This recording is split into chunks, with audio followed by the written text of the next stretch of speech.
नमस्कार साथियों। आज हम बीए सेकेंड ईयर इकोनॉमिक्स में नया टॉपिक एकाधिकारात्मक प्रतिस्पर्धा पर चर्चा करेंगे। मोनोपोलिस्टिक कंपटीशन, इसकी परिभाषा क्या है, किसे कहते हैं, इसके बारे में अपन अध्ययन करेंगे। एकाधिकारात्मक प्रतिस्पर्धा वह बाजार स्थिति है जिसमें अनेक फर्में विभेदीकृत किंतु निकट स्थानापन्न वस्तु का उत्पादन करती हैं। इसमें एकाधिकार एवं प्रतिस्पर्धा दोनों के गुण पाए जाते हैं। इसमें एकाधिकार तत्व इस रूप में है कि फर्म के अपने कुछ ग्राहक होते हैं तथा उसका अपनी वस्तु की कीमत पर कुछ अधिकार होता है। साथ ही यहाँ प्रतिस्पर्धा का तत्व इस रूप में मौजूद होता है कि फर्मों की संख्या अधिक होती है, अतः एक फर्म का कुल बाजार की बिक्री में अंश बहुत कम होता है। एक बार हम दोबारा देखेंगे परिभाषा। एकाधिकारात्मक प्रतिस्पर्धा वह बाजार स्थिति है जिसमें अनेक फर्में विभेदीकृत किंतु निकट स्थानापन्न वस्तु का उत्पादन करती हैं। विभेदीकृत तो होती है लेकिन साथ में निकट स्थानापन्न भी होती है, जिसको अपन एक दूसरे से स्थानापन्न कर सकते हैं। इसमें एकाधिकार एवं प्रतिस्पर्धा दोनों के गुण होते हैं। इसमें एकाधिकार तत्व इस रूप में है कि फर्म के अपने कुछ ग्राहक होते हैं तथा उसका अपनी वस्तु की कीमत पर कुछ अधिकार होता है। साथ ही यहाँ प्रतिस्पर्धा का तत्व इस रूप में मौजूद होता है कि फर्मों की संख्या अधिक होती है, अतः एक फर्म का कुल बाजार की बिक्री में अंश बहुत कम होता है। एकाधिकारात्मक प्रतिस्पर्धा में वस्तु अथवा पदार्थ विभेद। एकाधिकारिक प्रतियोगिता की महत्वपूर्ण विशेषता जिसमें प्रतियोगिता और एकाधिकार का मिश्रण उत्पन्न होता है वह है पदार्थ विभेदीकरण। पदार्थ विभेद का अर्थ है कि विभिन्न फर्मों द्वारा उत्पादित किए जा रहे पदार्थ बिल्कुल एक समान न होकर कुछ भिन्न होते हैं। ये भिन्नता या अंतर दो तरह की हो सकती है।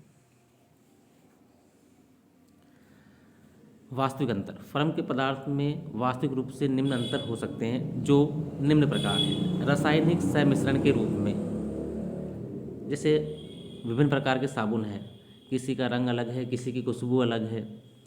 नंबर 2, बिक्री बाद की सेवाएं बेहतर हों। नंबर 3, बिक्री केंद्र तक पहुंच के आधार पर। नंबर 4, इंजीनियरिंग प्रॉपर्टीज के द्वारा। काल्पनिक अंतर। काल्पनिक तौर से निम्न अंतर हो सकते हैं। ट्रेडमार्क के आधार पर, आकृति बनावट के आधार पर, विज्ञापन के आधार पर। एकाधिकारात्मक प्रतिस्पर्धा में समूह की अवधारणा है, उद्योग की अवधारणा नहीं है।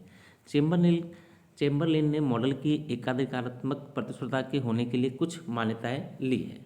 नंबर 1, इसे हम इसकी विशेषताएं भी कह सकते हैं। नंबर 1, समूह में अनेक क्रेता एवं विक्रेता होते हैं।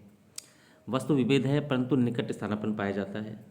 समूह में फर्मों के प्रवेश एवं निकास की पूर्ण स्वतंत्रता है। फर्म का उद्देश्य लाभ अधिकतमकरण करना होता है। साधनों की कीमतें एवं तकनीक स्थिर रहती है। फर्म इस प्रकार व्यवहार करती है मानो उसे मांग और लागत की पूरी जानकारी हो। सभी फर्मों की मांग और लागत वक्र समान होते हैं। मांग वक्रों के बारे में चेम्बरलेन की धारणा। एकाधिकारात्मक प्रतियोगिता संतुलन को ज्ञात करने के लिए दो प्रकार के मांग वक्रों का प्रयोग किया जाता है। एक फर्म का प्रत्याशित अथवा अनुभूत मांग वक्र और दूसरा बाजार अंश मांग वक्र या आनुपातिक मांग वक्र। अब हम इनके बारे में पढ़ेंगे कि क्या होते हैं ये। प्रत्याशित मांग वक्र विभिन्न कीमतों पर किसी फर्म की वस्तु की उन मात्राओं को दर्शाता है जिसमें फर्म बेचने की प्रत्याशा रखती है यदि प्रतिद्वंदी फर्म की कीमत स्थिर है। प्रत्याशित मांग वक्र विभिन्न कीमतों पर किसी फर्म की वस्तु की उन मात्राओं को दर्शाता है जिससे फर्म बेचने की प्रत्याशा रखती है यदि प्रतिद्वंदी फर्म की कीमत स्थिर रहे। नंबर 2 पर बात करेंगे बाजार अंश मांग वक्र। विभिन्न कीमतों पर किसी फर्म की वस्तु की उन मांग मात्राओं को दर्शाता है जिसकी बिक्री होने की संभावना है। वहाँ प्रत्याशा रखता है, यह संभावना है। यदि प्रतिद्वंदी फर्म भी कीमत उसी दिशा में परिवर्तित करे जिस दिशा में वह फर्म करे। अतः एक फर्म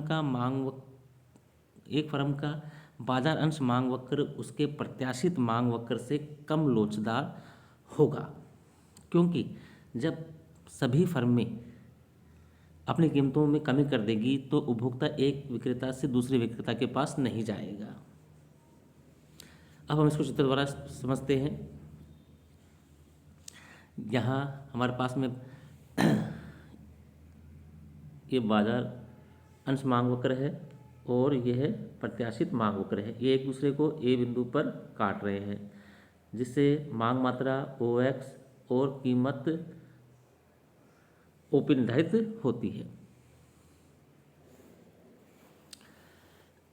उपरोक्त रेखा चित्र में DD बाजार अंश मांग वक्र तथा छोटा DD प्रत्याशित मांग वक्र, ये दोनों एक दूसरे को ए बिंदु पर काटते हैं, जहाँ हम मान लेते हैं कि फर्म ने कीमत OP निर्धारित कर रखी है और पदार्थ की OX मात्रा बेच रही है। हम कल्पना करते हैं कि व्यक्तिगत फर्म यह विश्वास करती है कि वह अपने पदार्थ की कीमत कम करती है तो अन्य प्रतियोगी फर्में अपने पदार्थ की कीमत में परिवर्तन नहीं करेगी, तो व्यक्तिगत फर्म की उत्पादित वस्तु की मांग मात्रा बढ़ जाएगी। इस प्रकार प्रत्याशित मांग वक्र DD का निर्माण होता है, जो बाजार अंश मांग वक्र DD से अधिक लोचदार होता है। यही स्थिति कीमत में थोड़ी सी वृद्धि करने पर भी होगी, यदि कीमत से व्यक्तिगत फर्म की मांग मात्रा घट जाएगी, यदि अन्य फर्में उसका अनुसरण ना करें। धन्यवाद साथियों।